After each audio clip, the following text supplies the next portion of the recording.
Today we're going to look at percents and some different consumer math applications of percents. And by consumer math, basically we're talking about money. So one of the ways that we use percents when we're talking about money or consumer math is by looking at discounts. Discount is money subtracted from or taken from a price. And we like a discount because it means we're going to pay less money.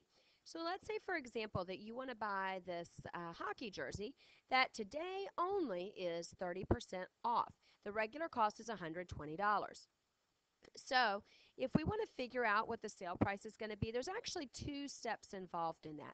The first thing we need to do is figure out how much money is it that we're going to save exactly, and then once we figure that out, we can figure out what the sale price is. So remember, the discount is money that's subtracted from the price, so that means we have to first know what to subtract. So that's what we're figuring out. So the discount is the first thing we need to know. That's what we're going to subtract.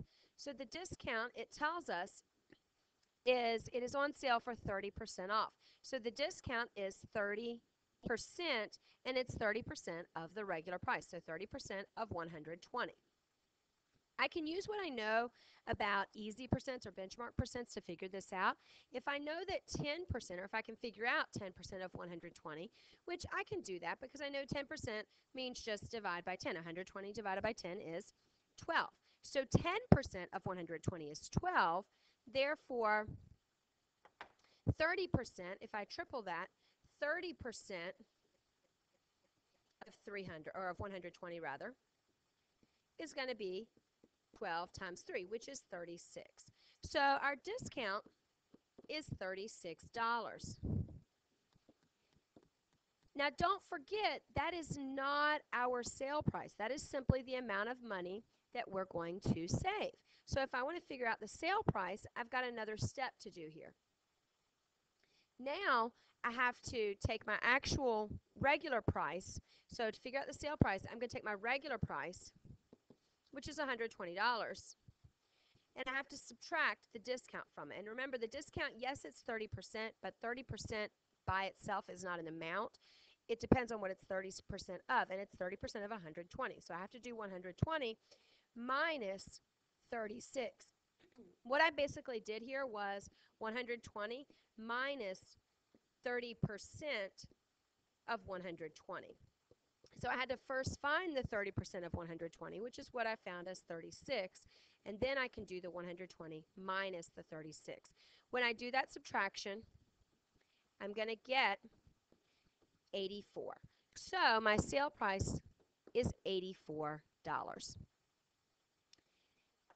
The next thing I want to look at that we deal with when we're out shopping in consumer math is tax. We have to pay sales tax on items. And there are lots of other taxes as well. There's income tax, there's gas tax, there's different luxury taxes, there's all kinds of different taxes. But we're looking specifically at sales tax. When you go to the store and you are taxed for the purchases that you make at the store, that is called sales tax. And that's what we're looking at. Tax is money that is added to the cost of an item. And so when we look at this, for example, let's say that I want to buy these shorts, and the regular price is $56. They are on sale for 25% off, and the tax is 10%. So let's figure out the total price here. Well, there's a couple steps to this. The first thing I need to know is how much are the shorts actually going to cost me? Because I'm not paying $56. They're on sale.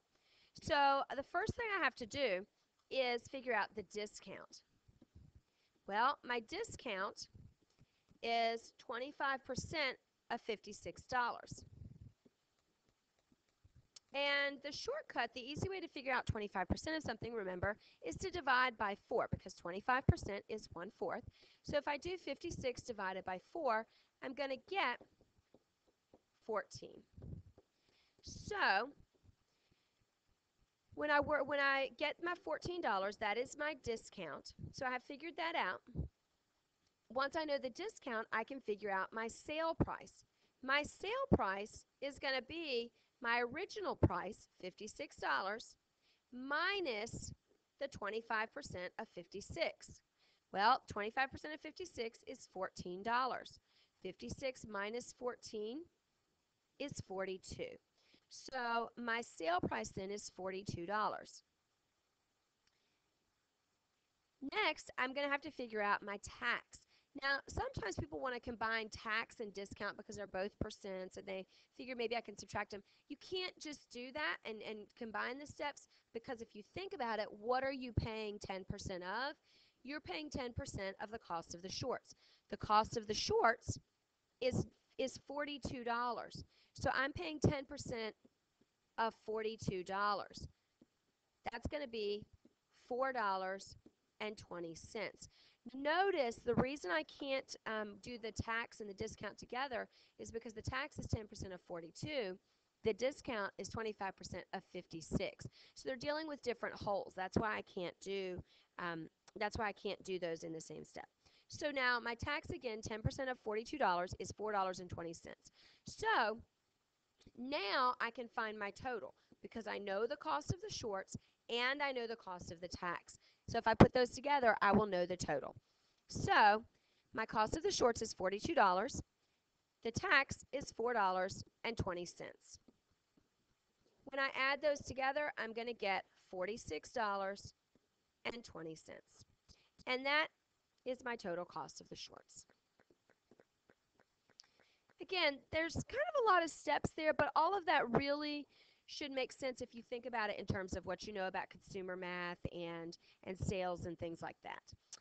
So now next let's look at tip. Tip is extra money that you pay a waiter or a hairdresser, or a valet, something like that. Usually people who are in the service industries, and it's added to your cost. So it's on top of your bill, and it's usually figured out as a percentage of your bill.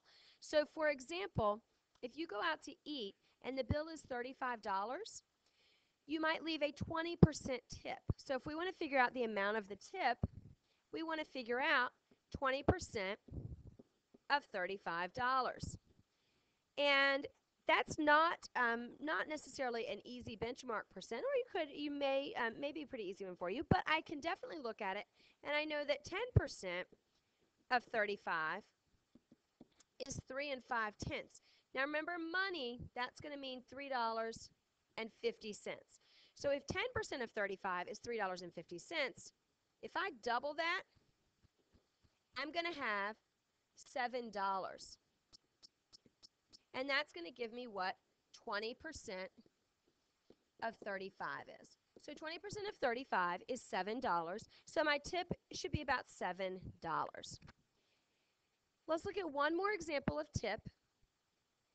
In this example, the bill is $42.50, and I would like to leave a 10% tip.